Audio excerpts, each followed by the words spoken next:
என் நெஞ்சில் குடியிருக்கும்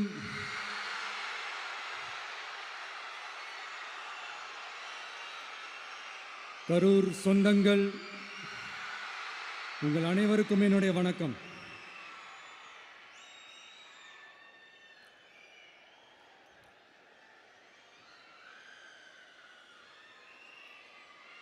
ஒரு மனுஷன் லைஃப்பில் எவ்வளோ பெரிய ஒரு உயரத்துக்கு போனாலும்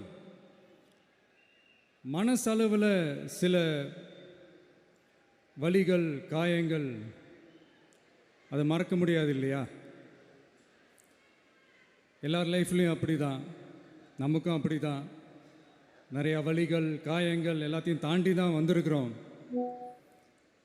ஆனால் எல்லாத்தையும் விட ரொம்ப ஜாஸ்தியான அந்த வலியும் அந்த காயமும் எனக்கு அந்த கரூர் சம்பவம் தான்.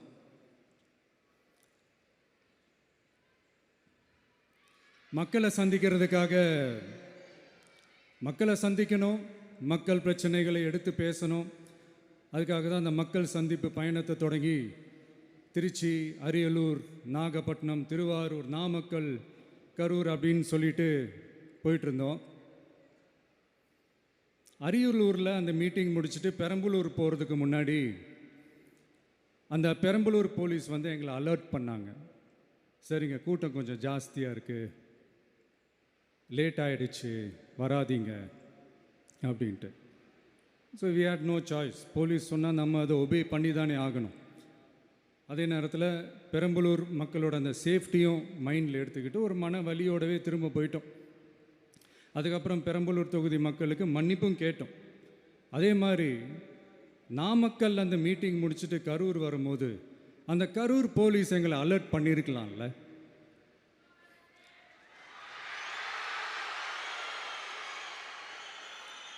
இல்லை சார், இங்கே எதிர்பார்த்ததை விட கொஞ்சம் கூட்டம் அதிகமாக இருக்குது, கண்ட்ரோல் பண்ண முடியல, வராதிங்க.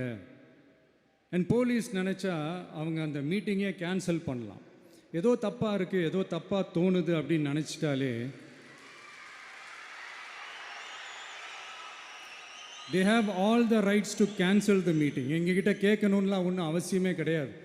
ஆனால் அதையெல்லாம் எதுவுமே செய்யாமல் அந்த ஹைவேல இருந்து அந்த ஸ்பாட்டுக்கு போலீஸே எங்களை உள்ளே கூட்டிகிட்டு வந்து விட்டு அந்த நாடகம்லாம் இருக்குது பாருங்க.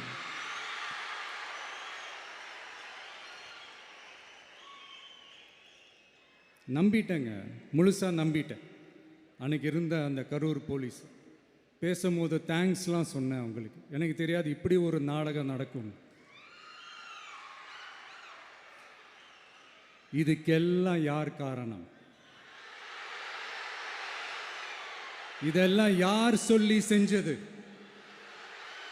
இப்படி பண்ணுங்க, அப்படி பண்ணுங்க, சப்போஸ் அப்படி நடந்தா இப்படி பண்ணுங்க, சப்போஸ் இப்படி நடந்தா இந்த மாதிரி இன்ஸ்ட்ரக்ஷன்ஸ்லாம் கொடுத்து அந்த ப்ரெஷர் போடுறது யார்?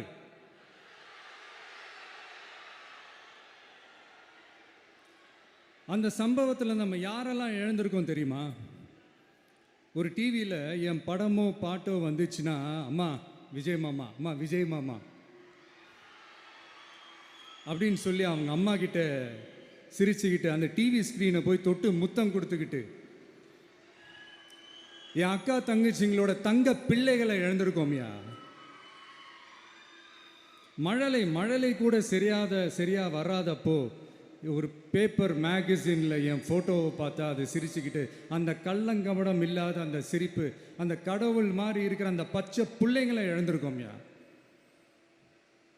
என் அக்கா தங்கச்சி, அண்ணன், தம்பி, குடும்ப உறவுகளை இழந்து அந்த வலியோட இருக்கிற என்ன நீங்கள் ஏளனமாக பேசுகிறீங்களா?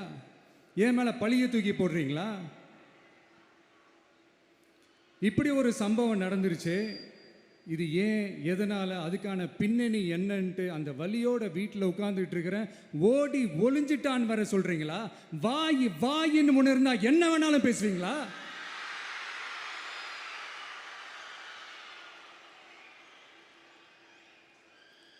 மக்களே, நான் உங்களையே கேட்குறேன். அன்றைக்கி அத்தனை க்ரௌடு இருந்துச்சு, அந்த க்ரௌடுக்கு தகுந்த மாதிரி போலீஸ் பாதுகாப்பு கொடுத்தாங்களா? இந்த இடத்தை எடுத்துக்க சொல்லி நாங்கள் தான் சொன்னோம்னு ஒரு போலீஸ் ஆஃபீஸர் பேட்டி கொடுக்குறாரு. அதுக்கு என்ன அர்த்தம்? இவ்வளோ வலி, இவ்வளோ காயங்கள் கொடுத்துட்டு பழியை தூக்கி நம்ம மேலே போட்டுட்டு அதில் ஒரு அரசியல் ஆதாயம் தேடுறீங்களேயா? இதில் வாய் கூசாம சட்டசபையில் ஸ்டாலின் சார் நம்ம மேலே திருப்பி விட்டு அங்கே ஒரு அரசியல் செய்கிறாரு. அதுக்கு என்ன அர்த்தம்? நமக்காக வந்திருக்கிற மக்களை காக்க வைக்கிறதுக்கு நான் ஒன்றும் ஆதாயம் தேடுற அரசியல்வாதியெல்லாம் கிடையாது. மக்களுக்காக அரசியலுக்கு வந்தவன் இந்த விஜய். எனக்காக எல்லாமும் கொடுத்த என் மக்களுக்காக எல்லாத்தையும் விட்டுட்டு மக்களுக்காக மட்டுமே அரசியலுக்கு வந்தவன் இந்த விஜய். அவங்களுக்காக நன்றி கடன் செலுத்துறதுக்காக மட்டுமே அரசியலுக்கு வந்தவன் இந்த விஜய். உங்களுக்கு தான் இந்த விஜயை பற்றி நல்லா தெரியுமே. ஆனால் நம்ம எல்லாருக்குமே இத்தனை வலிகள் காயங்கள் கொடுத்தவங்களுக்கு இந்த 2026 தேர்தலில் தக்க பதிலடி கொடுத்துட்டீங்க. ஆனால் அது மட்டுமே பத்தாது மக்களே, அது மட்டுமே பத்தாது. காலகாலத்துக்கும் எழுந்திருக்கவே முடியாத அளவுக்கு நிரந்தரமான ஒரு பதிலடியை நீங்க கொடுத்துக்கிட்டே இருக்கணும்.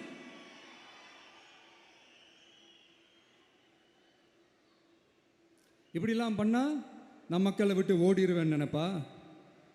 யார் என்ன ஓடினாலும் நான் மக்களை விட்டுலாம் ஓட மாட்டேன். அன்னைக்கும் சொன்னேன், இன்னைக்கும் சொல்றேன், நாளைக்கும் சொல்றேன், தில்லா சொல்லுவேன், கெத்தா சொல்லுவேன். பணமா ஜனமா அப்படின்னு கேட்டா என் ஜனம் தான் எனக்கு முக்கியம்.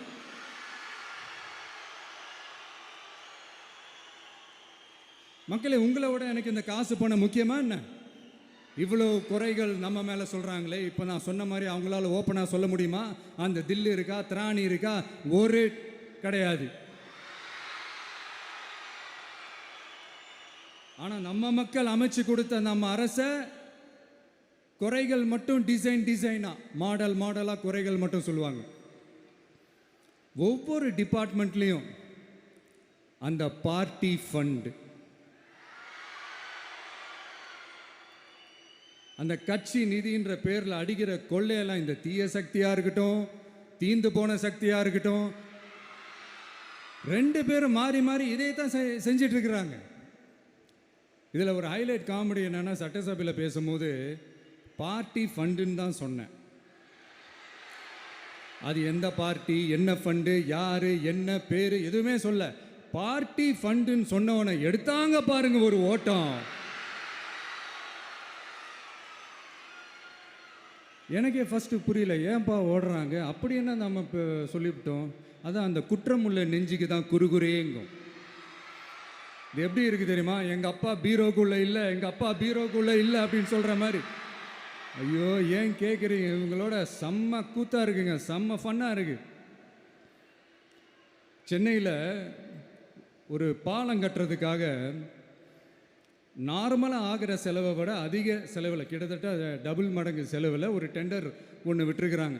அதையெல்லாம் தோண்டி எடுத்து அதெல்லாம் இப்போது கண்டுபிடிச்சி கேன்சல் பண்ணியிருக்கிறோம். இன்னும் எத்தனை கோடி ஊழல், எத்தனை லட்சம் குடல் தோண்ட வருமோ எங்களுக்கே தெரில. ஒவ்வொரு முகமுடியாக கிழியுது. ஐயோ, இந்த விஜய் ஒவ்வொரு கதையாக எடுத்து வெளியில் விட்டுருவான் போலேன்ட்டு திரும்புகிற பக்கம்லாம் கதறல் கதறல் கதறல், காதலேருந்து ரத்தம் வராத குறை. ஆமாம், இப்படி ஊழல்லே ஊறி போனவங்க இப்படி தான் இருப்பாங்க. இந்த 50-55 நாட்களில் அங்கே செஞ்ச சில விஷயங்கள்லாம் சட்டசபையிலே எடுத்து சொன்னேன். பட் இங்கே ஒரு சில விஷயங்கள் சொல்லணும்னு நினைக்கிறேன். இந்த மின்சாரத்துறையில் இதுக்கு முன்னாடி போட முடியாமல் இருந்த அந்த பதவி உயர்வை இப்போ தான் எங்களால் போட முடிஞ்சுது. அதுக்காக ஒரு அக்கா அழுதுகிட்டே ஒரு நன்றி சொன்னாங்களே, அதெல்லாம் உங்கள் கண்ணில் படாது அந்த வீடியோலாம், குறை சொல்கிறவங்களுக்கு. அடுத்து லஞ்சம்லாம் ஒழிக்க முடியாது, ஊழல்லாம் ஒழிக்க முடியாது, அதெல்லாம் பிளட்டிலே ஊறி போய் இருக்கு அப்படின்னு சொன்னவங்க போய் ஒவ்வொரு கவர்மெண்ட் ஆஃபீஸாக பாருங்கள். ஒரு பைசா லஞ்சம் இல்லை, ஒரு பைசா ஊழல் இல்லை. வேலையெல்லாம் சும்மா டக்கு டக்கு டக்குன்னு நடக்குது. ஒரு பெரியவர் ஒருத்தர் சொல்கிறாரு, தம்பி வேலையெல்லாம் நடக்குது, ஆனால் அதையும் தாண்டி எங்களுக்கு மரியாதை கொடுக்குறாங்க தம்பி, உட்கார வச்சுலாம் பேசுகிறாங்க. இதெல்லாம் இதுக்கு முன்னாடி நடந்ததே இல்லை. அவனை போய் பாரு, இவனை போய் பாரு, இந்த ஆஃபீஸரை போய் பாருன்னு சொல்லி அலைய விடுவாங்க. இப்போ லஞ்சம் இல்லை, ஊழல் இல்லை, வேலையெல்லாம் உடனே நடக்குது. மக்கள் அப்படி ஒரு பெருமூச்சு ஒன்று விடுறாங்க. அதை பார்த்து நமக்கு அப்படி ஒரு ஹாப்பினஸ். இதுக்கு மேலே என்ன வேணும்? ஏன் இதெல்லாம் பண்ண முடியாது? மனசுன்னு ஒன்று இருந்தால் பண்ணலாம். இப்போ பண்ணலை.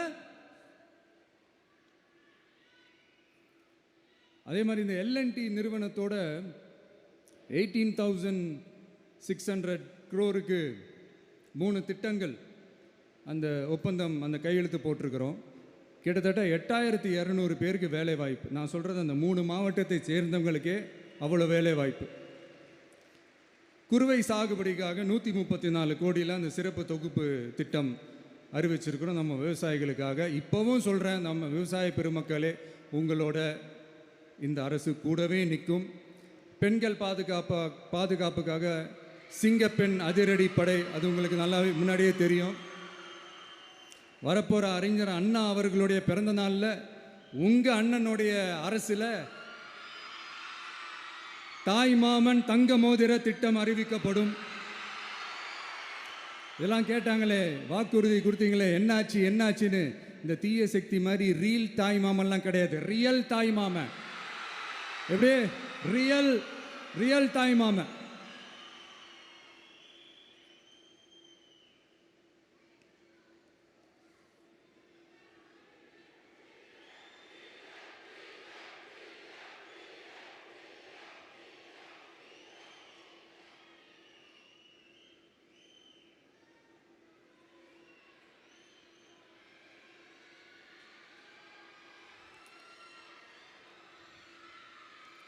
இந்த தீய சக்தியை பற்றி, அவங்க நிர்வாகத்தை பற்றி ஒரு வெள்ளை அறிக்கையை ஒன்று வெளியிட்டோம்ல, அது ஷார்ட் அண்ட் ஸ்வீட்டாக சொல்லணுன்னா, ஒரு ஓட்டை பாத்திரத்துக்குள்ளே தண்ணி ஊற்றிக்கிட்டே இருந்திருக்கிறாங்க. பாத்திரம் எம்டியாகவே இருந்திருக்கு, ஆனால் ஊற்றின தண்ணி தான் எங்கே போச்சுன்னு தெரில. கடவுளுக்கு தான் வெளிச்சம். அது மாதிரி இப்போ நம்ம சொன்னதெல்லாம் சும்மா ஒரு சாம்பிள் தான். இன்னும் வரப்போகிற நாட்களில் உங்கள் அரசனுடைய அந்த விஸ்வரூபத்தை நீங்கள் பார்ப்பீங்க. அடுத்து வாயத்தொடங்க சிஎம். அடாடா, உங்கள் சிஎம் நெஞ்சிலேயே குத்திட்டு வந்தீங்க பாருங்க, அதெல்லாம் வேற லெவல். பேசுங்கன்றீங்க, பேசுனா எந்திரிச்சு ஓடிடுறீங்க. இனிமேல் பேச ஆரம்பிக்கிறதுக்கு முன்னாடி என்ன பண்ணணும் அப்படின்னா, ஒரு நண்பர் ஒருத்தர் சொன்னார், மாண்புமிகு பேரவைத் தலைவர் அவர்களே, எல்லா டோரையும் இழுத்து லாக் பண்ணுங்க அப்படின்னு சொல்லிட்டு தான் பேச்ச ஆரம்பிக்கணும் போல் இருக்கு. ஏன்னா பேசிட்டு இருக்கும் போது எந்திரிச்சு ஓடிடுறாங்க. 5 நிமிஷம் பேசுனதுக்கே குளத்தூரில் கொத்து பரோட்டா போட்டாங்க. இதுக்கு மேலே பேசினா மொத்தமாக முடிஞ்சிடும், பார்த்துக்கங்க. நாம் அரசியல் பேசினா விஜயெல்லாம் அரசியல் பேசலாமா அப்படிங்கிறது. சரிப்பா, நமக்கு எதுக்கு வம்பு, நம்ம பாட்டுக்கு நம்ம வேலையை பார்ப்போம், எதுக்கு அவங்கள பற்றி பேசிக்கிட்டு அப்படின்னு இருந்தால் விஜய்க்கு அரசியலே பேச தெரில அப்படிங்கிறது. இப்படியே மாறி மேகதாது அணையை பற்றி என்ன தெரியும், விஜய் அதை பற்றி பேசலை. இப்படி நம்ம அரசியலுக்கு வந்ததுலேருந்தே ஒரு கூட்டம் குறை மேலே குறையா சொல்லிக்கிட்டு, பாட்டு கச்சேரி எங்களுக்கும் பண்ண தெரியும், பண்ணலாமா? இந்த மேகதாது அணை சம்பந்தமான அந்த வழக்கில் தமிழ்நாட்டோட பெட்டிஷனை சுப்ரீம் கோர்ட் எப்போ ரிஜெக்ட் பண்ணுச்சு? அப்போ யார் ஆட்சியில் இருந்தா? ஏன் ஒழுங்காக வாதாடல? நீங்கள் ஒழுங்காக வாதாடி இருந்தீங்கன்னா அதை ரிஜெக்ட் பண்ணியிருக்க மாட்டாங்கல்ல. ஏன் ஸ்டாலின் சார் வேணும்னே விட்டுட்டாரா? ஏன் இப்படிலாம் கேள்வி கேட்கலாமா? இப்படிலாம் கேள்வி கேட்டால் தான் மேகதாது அணையை பற்றி பேசுனதா அர்த்தமா? ஏன் அந்த ஸ்டேட்டு சிஎம் பேசுகிறாரு, நீங்கள் ஏன் பேசலை அப்படின்னா, நம்ம ஸ்டேட்டோட உரிமையை எங்கே நிலைநிறுத்தணுமோ அதுக்காக வேலை பார்க்குறது மட்டும்தான் முக்கியம். சும்மா சவால் விட்டுக்கிட்டு சீண்டிப்பார், நான் யார் தெரியுமா, தொட்டுப்பார், இப்படிலாம் பேசிக்கிட்டு இருந்தால் வேலைக்கு ஆகாது. சும்மா பேசி பிரச்சனையை வளர்த்துக்கிட்டு யார் மேலே அது பழியை தூக்கி போட்டுட்டு அப்புறம் மக்களை அம்போன்னு தெருவில் விட்டுட்டு இப்படி தான் ஒரு அரசியல் பண்ணணும்னா அந்த அரசியல் நமக்கு தேவையும் இல்லை, அதை நம்ம செய்யவும் போகிறதில்ல. Talk less work more mode தான், அதுதான் நம்ம பாலிசியே. அதனால தான் சட்டசபையில் அந்த அரசினர் தீர்மானம்னு சொல்லி ஒன்று கொண்டு வந்தோம். அது எப்படி டு டேக் இட் ஃபார்வர்ட், எப்படி கொண்டு போகணுமோ அதை சரியாக செய்வோம். சென்ட்ரல் கவர்மெண்ட்லேருந்து அந்த டீலிமிட்டேஷனை திரும்ப கொண்டு வர போகிறதா ஒரு பேச்சு ஒன்று அடிப்படுது. யார் என்ன டீலிமிட்டேஷன் கொண்டு வந்தாலும் தமிழ்நாடு அது ஒத்துக்காது. நமக்கான இடத்த யாரும் பறிக்கவும் முடியாது, அது பறிக்கவும் விட மாட்டோம். இப்படி நாம் இருக்கும்போது இந்த தீய சக்தி திமுக எங்கே போய் நிற்குது, யார் கதவை தட்டிக்கிட்டு நிற்குது, அது உங்களுக்கே நல்லா தெரியும். மக்களே, இந்த தீய சக்தியும் தீந்து போன சக்தியும் வேறலாம் இல்லை, கூட்டு களவாணிங்க. சொல்ல முடியுமா அவங்களால? எங்களுக்குள்ள ஒட்டும் இல்லை, உறவும் இல்லை, அறிவிக்க முடியுமா? நிரூபிக்க முடியுமா? இந்த வரப்போகிற இடைத்தேர்தலில் அதை நிரூபித்து காட்டுங்க, அப்புறமா பேசுங்க. மக்களை, என் மனசை விட்டு கரூர் எப்பவும் நீங்கவே நீங்காது. நமக்கு ஏற்பட்ட வேதனையான சம்பவத்தை, நமக்கு எதிராக நடந்த சதியை, சூழ்ச்சியை இனி வர்ற ஜென்ரேஷனும் அவங்களுக்கு தெரியப்படுத்தணும்ல. அதுக்காகவே இனி ஒரு அரசியல் சதியை, அரசியல் சூழ்ச்சியை யாரும் யோசிக்கவே கூடாதுன்றதுக்காகவே கரூரில் ஒரு நினைவு சின்னத்தை நம்ம டிவிகே சார்பாக அமைக்கப்படும் அப்படின்றத அறிவிக்கிறோம். அப்புறம் கரூர்லேருந்து ஒட்டுமொத்த தமிழ்நாட்டு மக்களுக்கும் சொல்கிறேன், உங்கள் டிவிக்கு அரசு உங்களுக்காகத்தான் உழைக்கும். அடிப்படை வசதிகளை முதல்ல நிறைவேற்றணும். ஒரு பக்கம் நிதி நிலைமையை சரி செஞ்சுக்கிட்டே, இன்னொரு பக்கம் அப்படியே நாம் சொன்னதில் ப்ரையாரிட்டி பார்த்து ஒவ்வொன்றா படிப்படியாக நிறைவேற்ற ட்ரை பண்ணுவோம். இது எப்பவும் உங்களுக்கான அரசாக தான் இருக்கும். இந்த விஜய் உங்கள் விஜயாக தான் இருப்பான். நீங்கள் உரிமையோட உங்கள் கவர்மெண்ட்டை நீங்கள் அணுகலாம். இந்த தீய சக்தி ஆட்சி முடிஞ்சு பொட்டிக்குள்ளே போனதுலேருந்து என்னென்னமோ பண்ணுறாங்க, ஏதோ பேசுகிறாங்க. சோஃபாங்கிறாங்க, வாஷிங் மிஷினுங்கிறாங்க. இந்த அரசியல் வியாபாரம் பண்ணுறதுக்கான அந்த வெண்டிங் மெஷினே அவங்க தான். யார்? இந்த திமுக. இதில் நம்மளை பார்த்து வாஷிங் மிஷினுங்கிறாங்க. எலெக்ஷனில் ஓட்டுக்கு காசு கொடுக்குற அந்த கலாச்சாரத்தையும் அந்த கல்ச்சரை அடித்து நொறுக்கி இருக்கிறோம்.